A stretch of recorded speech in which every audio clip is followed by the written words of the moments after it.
الشيطان الرجيم. بسم الله الرحمن الرحيم.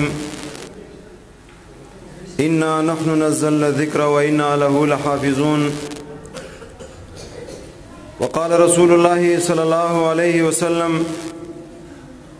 والذي نفسي بيده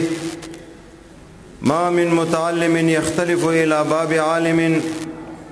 إلا كتب الله له بكل قدم عبادة سنة، بنى له بكل قدم مدينة في الجنة،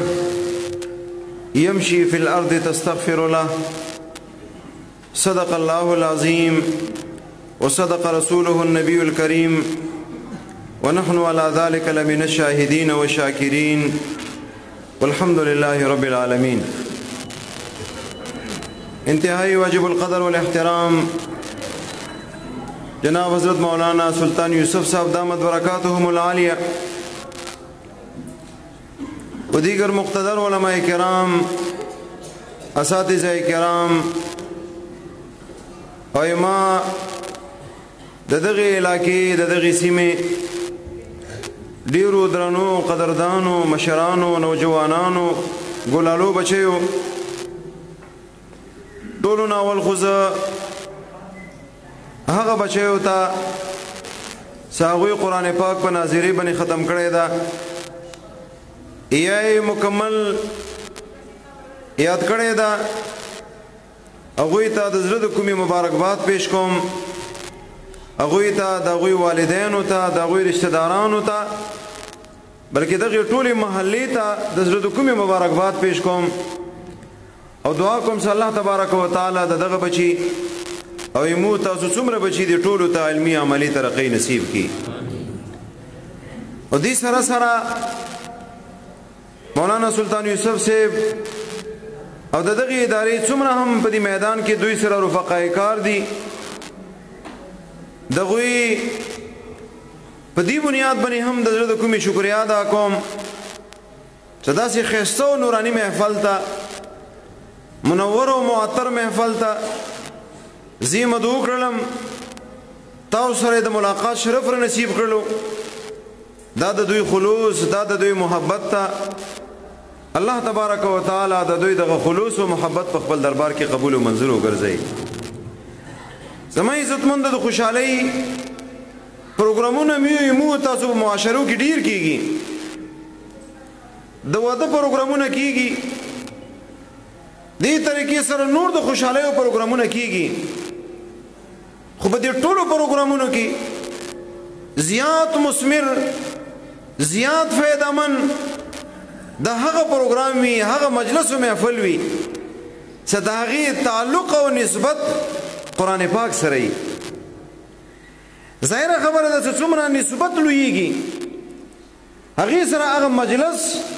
هغه محفل هم عظیم شان ګرځېږي.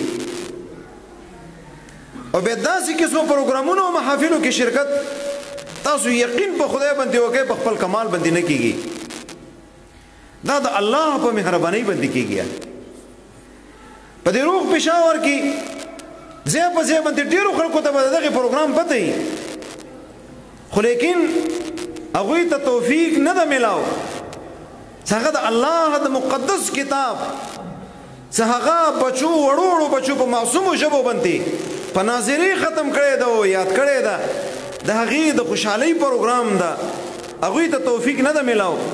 ما او ته الله تبارک و تعالی دې مجلس ته راوستی یو، زما عزتمندو په دې براتلک باندې هم د الله شکر ادا کول پکار دی. او بیا داسې مجالسو کې شرکت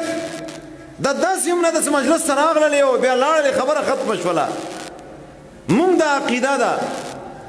مونږ د امید د الله نه چې داسې قسم محافلو ته څه کم خلک راځي، خالي جولۍ به دې مجلس ته راځي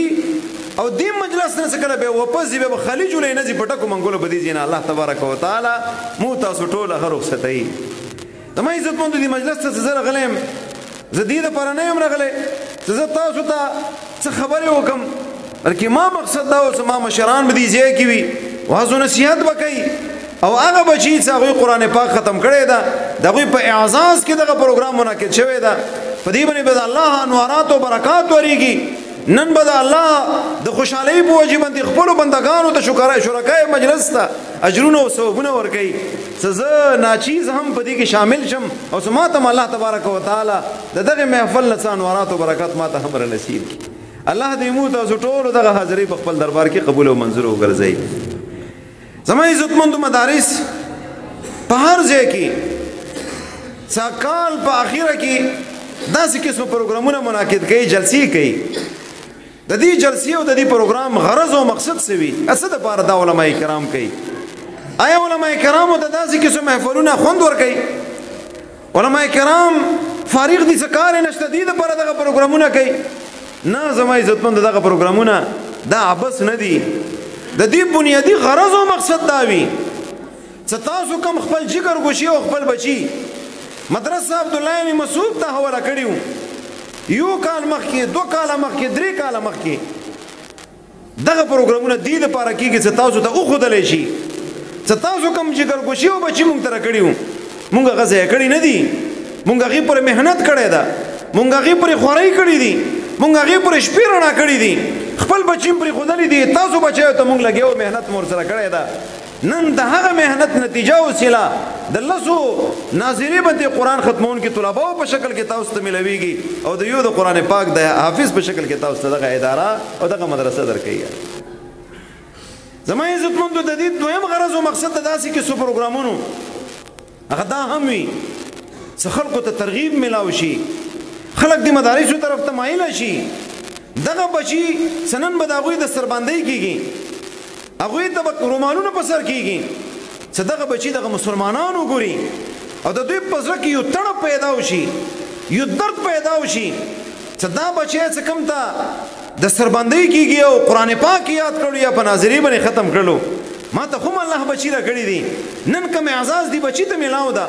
نن کوم اعزاز د دې والدینو ته میلاو شولو، دا اعزاز خو زما ته هم میلاو وی.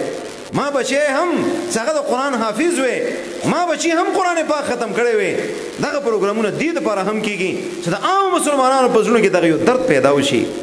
زما عزتمندو، تاسو په زړونو کې د والدینو په زړونو کې څه کوم درد پیدا کېږي، دغه درد هغه څه کوي چې په دا ډېر محنت سره هم هغه بیا نه کېږي.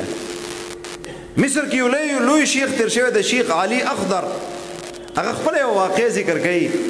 ما والد صاحب وفات شولو، مور او یو زه یتیم وم، بې اسرې وم، هېڅوک هم نه وو. یوې ورځې ما مور تېرېدله په مصر باندې جامع ازهر باندې، هغه ځای کې شیوخ وکتل، علما کرام یې وکتل، ښایسته ښایسته مسند باندې به ناست وو، قرآن او حدیث به یې خلکو ته او بچو ته ښودلو. ما مور ولګېدله، دغه علما کرامو ته یې سترګې وغړولې، دغه طلباو ته یې سترګې وغړولې، دغه منورې او معطرې چهرې وکتلې، زړه کې یو درد پیدا وشولو، زړه کې یو تړپ پیدا وشولو. یو خبره یې خولې نه ووتله، یا اخضر متى اکبر لتجعل شیخا للازهر. ای بچیه ته به کله لویېږي چې تا نه هم داسې شیخ الحدیث جوړ شي لکه څرنګې دغه شیخ الحدیث هغه په مسانیدو باندې ناست دي، قرآن او حدیث خلکو ته لولي. دا درد په زړه کې راوختنو، هغه بچی مدرسې کې حواله کړلو. الله هغه ورځ راوستله چې کومه تمنا د ده د مور وه، هغه تمنا الله تبارک وتعالی پوره کړله. کوم مسند ته یې سترګې غړولې وي، هغه مسند باندې شیخ علي اخضر کېنستو او نورو بچیو ته، نورو مخلوق خدا بچیو ته قرآن او حدیث به یې ښودله. دغه پروګرامونه چې کېږي د دې غرض یو دا هم وي چې تاسو په زړونو کې یو درد پیدا وشي د خپلو بچو متعلق، چې ما بچی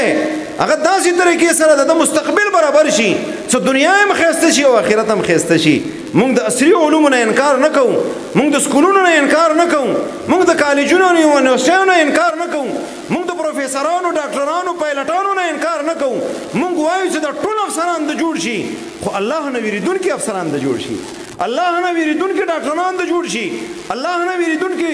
ایسیګان او ډیپټي کمشنران د ورنه جوړ شي. مونږ غرض او مقصد همدغه ده چې تاسو بچی چې هغه قرآن هم وایي، هغه حافظ هم وي، هغه الله او د الله رسول حکمونو نه هم خبر وي، چې مخې ته لاړ شي د مخلوق خدا داسې خدمت وکړي چې د هغه په زړه کې د الله ویره پراته وي. زما عزتمندو، زیات وخت تاسو نه اخلم، امام مشران په دې ځای کې تشریف فرما دي، مناسب هم ماته نه ده زه دوی په مخ کې زه خبرې کوم، خو د دوی په حکم باندې یو 2 خبرې زه تاسو ته عرض کوم. زما عزتمندو، مدارس دینیه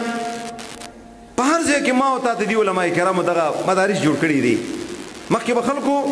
دغه خبره کوله چې بچی نه عالم جوړوم، خو مدرسه نشته، عالم نشته. زه سلام پیش کوم دی علما کرامو ته په دې کمو تنخواګانو باندې په دې کمو وسایلو کې دوی لګیا دي تاسو د بچیو فکر د ورسره تاسو د بچیو غم د ورسره په هر ځای کې مدرسه تاسو کولو کړی ده په هر ځای کې د بناتو مدرسه تاسو کولو کړی ده د بنینو مدرسه کولو کړی ده د حفظ او د درس نظامی مدرسې تاسو کولو کړی دي فی سبیل الله تاسو نه پیسې هم نه غواړي یو چې تاسو نه غواړي خپل بچی حواله کا بل پرون یو مرګری ته وویل یو سفارش ورته وکړه بچی د ډاکټرۍ کوي نو په دې نارت ویسټ کې څنګه اډمیشن ورته ملاو شي نو ما ورته چې پیسې څومره دي هغې کې نه ملويږي دغه بل یو اداره ده هغې اډمیشن هغه ځای کې ملويږي 16 لک روپۍ ما نه غواړي 16 لک روپۍ راکړه بچی به ته زه واخلم او بیا به دې طریقې سره دې ته موږ بیا ډاکټرۍ کوم کورسونه دي هغه ښایو زما عزتمند دا علما کرام تاسو نه لکونه نه غواړي تاسو نه زرونه نه غواړي تاسو نه سلونه هم نه غواړي تاسو نه صرف یو شی غواړي چې خپل بچی ما ته حواله کا خالی ذهن یې ته حواله کا په اخلاقو باندې په قرآن باندې په حدیثو باندې درته مزین کم او بیا درته حواله کم چې تا دپاره دنیا کې هم ذریعه د فخر وګرځېږي او انشاءالله تا دپاره ذریعه د آخرت کې هم ذریعه د نجات او ذریعه د فخر وګرځېږي زما عزتمندو دغه مدارس څه ځای په ځای باندې جوړ دي د دې مدارسو کې دي بچیو ته څه ښودلی کېږي یوه خبره دا عرض کوم دویم چې تا بچی دغه علم دین حاصل کی آخرت کې خو الله کومې درجې ورته ورکړي دي هغې باندې زه بحث نه کوم دنیا کې الله تبارک وتعالی تا بچی ته څه ورکوي دوه خبرې اختصار سره عرض کوم زما عزتمندو په دې مدارسو کې په دې معاهدو کې او په دې جامعاتو کې دا علما کرام څه ناست دي تاسو ورته خپل بچي او جګرګوشي تاسو حواله کوئ زما عزتمندو دوی په دې مدارسو کې تاسو بچیو ته دهشتګردۍ نه ښایي دوی ورته قدمت پسندۍ نه ښایي رجعت پسندۍ ورته نه ښایي تنګ نظرۍ ورته نه ښایي تاسو بچیو ته په دې مدارسو کې درې شیان ښایي الله ذات الله صفات او د الله احکام دا درې خبرې تاسو بچیو ته ښایي تاسو رب څوک ته تاسو د رب صفات څه دي تا د رب احکام څه دي ته پیدا کړی څه دپاره پیدا کړی او د الله حکمونه څه دي او کوم شي نه ته منع کړی څه داسې طریقې سره ته ژوند تیر کړي چې تا دنیا هم ښایسته شي او تا آخرت هم ښایسته شي دغه درې خبرې په دې مدارسو کې تاسو بچیو ته ښودلی کېږي دې نه ما سوا بل څه دی تاسو بچیو ته په دې مدارسو کې نه ښودلی کېږي بې دغه علوم دینیه چې کله تا بچی حاصل کړي قرآن او حدیث دغه دروړو خبرو نه هغه تاویږي راتاویږي دغه علوم چې کله دوی زده کړي تا بچی ته الله بیا څه ورکوي زما عزتمندو تا بچی ته الله تبارک وتعالی درې انعامات ورکوي اولنی انعام قلب خاشع داسې زړه ورته الله ور نصیب کړي چې کله د علم دین حاصل کړي چې د هغه په زړه کې د الله ویره بیا راشي الله ویره تا بچی په زړه کې راشي انما یخشى الله من عباده العلماء تا بچی چې کله درس نظامی مکمل کړي عالم شي هغه په زړه کې د الله ویره راشي دا به ګناه نه کوي دا به د الله نافرمانی نه کوي به تقاضای بشریت کا ګناه ور نه وشوله د دغه علم په وجه باندې نه کوم مفتی د ضمیر دغه ضمیر ملامت کوي ظالمه تا څه وکړل ته خو د الله برګزیده بندی تا سره خو الله خپل صفت نه صفت درکړی ده علم یې درکړی ده تا څرنګه دا غلطۍ کړې ده تا څنګه دا د الله نافرمانی کړې ده فورا الله ته په سجدې باندې وغورځېږي الله ګناه رانه شوي ده ما معاف کا الله نافرمانی رانه شوي ده الله ما معاف کا تا بچی ته الله تبارک وتعالی قلب خاشع اور نصیب کی وریدونکو زړه ورته الله ور نصیب کی یو بزرګ او عالم متعلق رسی علماء باندې الله تبارک وتعالی ډېر تکالیف راولي خدا د الله مهرباني ده څه دوی ته داسې زړونه ورکړي دي چې خپل تکلیف او خپل مصیبت سوا د الله نه بل چاته نه مخې ته کوي دوه درو ورځونه نهر څه ورته میلوېدل نه په نهر په غاړه باندې روانو نو یې کتل په هغې کې یو سیب ورته مخې ته راغللو هغه سیب یې راواخیستلو ظاهره خبره چې کوم سړی وږی او هغه ټیم کې به بالکل دماغ یې کار نه کوي سیب یې راواخیستلو ویې خوړلو ګناه وشوله یکدم ننته جلن ولګېدو ما خو د الله نافرماني وکړله دغه کوم سیب ما وخوړلو د دې مالک ما ته پته نشته هغې نه ما اجازت نه ده غوښتی دا خو حرام کار ما وکړو که په ورځ د قیامت کې الله ما نه تپوس وکړي چې بنده دغه سیب چې تا خوړو دا خو پردی و دا خو حرام و تا په دې خپلې ګېډې کې څه ده اچولی ده دا ګناه ده ولې کړې ده ولې جواب الله ته زه څه ورکوم په ورځ د قیامت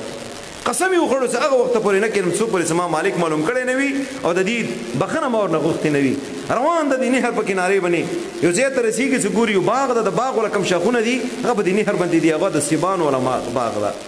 الله شکر ادا کړو چې ما ته کوم ځای کوم شي په طلب کې هغه الله ما ته نصیب کړو. تاو شوړو کومه دروازه په دروازې باندې نامت دنه ګوري یو جونګړه د جونګړې نه بار ته غرمه ته پیتاوي ته یو چارپایي او کټ پروت تا او په هغې باندې یو معمر سړی ناسته. دې ورباندې سلام وکړو. یو ولی بل ولی پیژني، هغه هم د الله ولی او برګزیده بنده و. هغې ورته یې څرنګې راغلی څنګه راپېښه ده وکړله. وی درخواست راغلی ما درخواست قبول کړه په دې امید باندې. وی څه درخواست ده؟ وی تا د باغ والا یو سیب یو ماڼه وه هغه په دې نهر کې روانه وه، ډېر وږی وم، ما دا سوچ ونه کړلو ما غلطۍ کړې ده چې ما تاسو نه تپوس کړی هغې نه بعد مو خوړلی وی، ما تاسو اجازت نه بغیر هغه سیب وخوړلو، هغه حرامه سیب ما په خېټې کې نه وتلی ده. الله که په ورځ د قیامت کې ما نه تپوس وکړي چې بنده دا ګناه ده ویلې کړې ده ما څه جواب نه شته، درخواست کوم الله رضا ده پر ما معاف کړه. مفی خو زه نه کوم درته تا ولې خوړلو؟ بیا بیا قیمت درته وښیه پیسې خو راسره شته نه، 2 ورځې وي 3 ورځې څومره محنت ما نه اخلی هغه محنت به زه وکړم او ما بیا هغې نه بعد معاف کړه دا به د دې اجرت شي. وی دا هم نه کوم. وی ښایي ما د معافۍ څه صورت شته او که نه شته؟ وی او تا د معافۍ یو صورت ما سره شته. وی هغه څه ده؟ وی ما یوه لور ده هغه داسې ده چې په سترګو باندې ړانده ده او په خولې باندې ګونګه ده او په غوږونو باندې کاڼه ده، په سر باندې گنجۍ ده او په خپلو لاسونو باندې شله ده، خپل لاسونه یې کار نه کوي، شله ده. که دې سره نکاح کولو ته تیارېږي معاف به ده کوم او که نه زه تا په هېڅکله نه معاف کوم. حیران شولو چې خدایه ګناه رانه وشوله، څه په لوی ازمایش کې ګرفتار شولم. یو طرف ته سوچ کوي بیبي خلک دې دپاره کوي چې هغې سره سکون حاصل کړي او چې بیا داسې بیبي وي چې دغه یو صفت هم ورکې نه وي هغې سره به څرنګې ژوند زه تېروم. بیا سوچ وکړو چې دا د دنیا تکلیف ده، یا به 10 کاله وي یا به 20 کاله وي یا به 50 کاله تکلیف وي، خو د عبدالآباد کم تکلیف ته د آخرت والا کم تکلیف ته هغې نه پې خلاصېږم. لهذا هغې ته یې وویل وی که دې نه علاوه بل څه صورت وي خو ډېره ښه د هغې نه کېږي. بلکل زه تیار یم ورته دنیا تکلیف برداشت کولی شم خو د آخرت تکلیف نشم برداشت کولی. جونګړې ته ننوتو دې ځای کښېنه زه راځم درته. لږ ساعت تېر شولو سره ننوتو شاته ورپسې یو ښایسته حسینه او جمیله ښځه روانه ده، هغه هم دې جونګړې ته رانوتله. د عالم ولګېدلو چادر یې راواغځو په دې سترګو باندې واچولو. هغه ما باغ مالک ورته د سترګې د ولې پټې کړې؟ یوه ګناه هم کړې د هغې نه الله خلاص شوی نه یم په هغې کې ګرفتار یم، بله ګناه وکړم د الله نه فرمانۍ بله وکړم الله ته به څه جواب ورکوم زه؟ سترګې نه دغه چادر لرې که الله تبارک وتعالی اتا کوم مشکل حل کړو. ما کومې خبرې تا ته کړې وي د کومه زنانه ما پسې روانه ده دی ما بچی ده دی تا بیبي ده، ما څه تا ته ویلي وو چې دا په سترګو باندې ړانده دی، ما داسې بچی ده چې دوی په خپلو سترګو باندې پردی سړی اوسه پورې نه ده کتلی. ما څه تا ته ویلي ما بچی په خولې باندې ګونګه ده، ما داسې بچی ده چې په دې خولې باندې غیبت نه ده کړی او چا ته تکلیف نه ده رسولی. ما څه تا ته ویلې ما دغه بچی هغه په غوږونو باندې کڼه ده، دي کانې بجانې او غیبت په دې غوږونو نه ده اورېدلی. ما څه تا ته ویل چې په سر باندې گنجۍ ده، دي ویښته چا نه دي کتلي. او ما سره ته ویل چې خپل لاسونو باندې شاله ده، ما داسې بچی ده چې خپلو لاسونو باندې د الله نافرماني نه ده کړې، چا ته تکلیف نه ده ورکړی. زه د دغې باغ مالک یم، ما هېڅوک نشته سوا د دغې لور نه. ما ګورې زه معمر یم، زه د باغ رکوالۍ نشم کولی. دغه بچی م هم درته په نکاح باندې درکړله، د باغ ما هم درته درکړو، ما کوم کور د کور ما هم درته درکړو. خپله زندګۍ خوشحاله زندګۍ تېروه.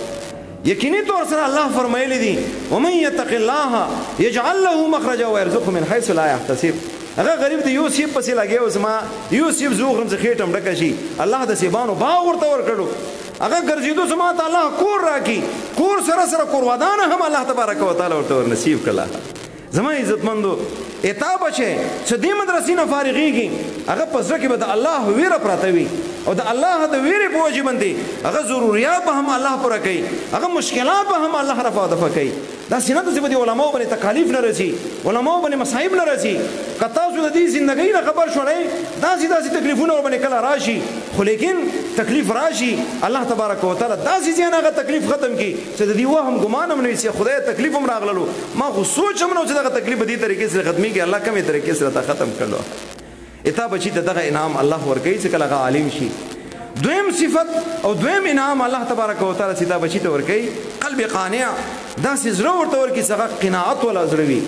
هغه ته چې څه میلاو شي بس په هغې باندې صبر کوي، هغه تمه نه کوي، هغه لالچ نه کوي، هغه دنیا طرف ته رغبت نه کوي، بلکې هغې تعلق الله سره وي چې څه میلاو شول په هغې باندې قناعت کوي. څو ورځې مخکې مونږ یو ملګری د حضرت مولانا سید الرحمن صاحب هغه راته کیسه وکړله. وی زه سبق ته راووتلم نو ما یو بچی وکتلو، یو طالب مو وکتلو، نو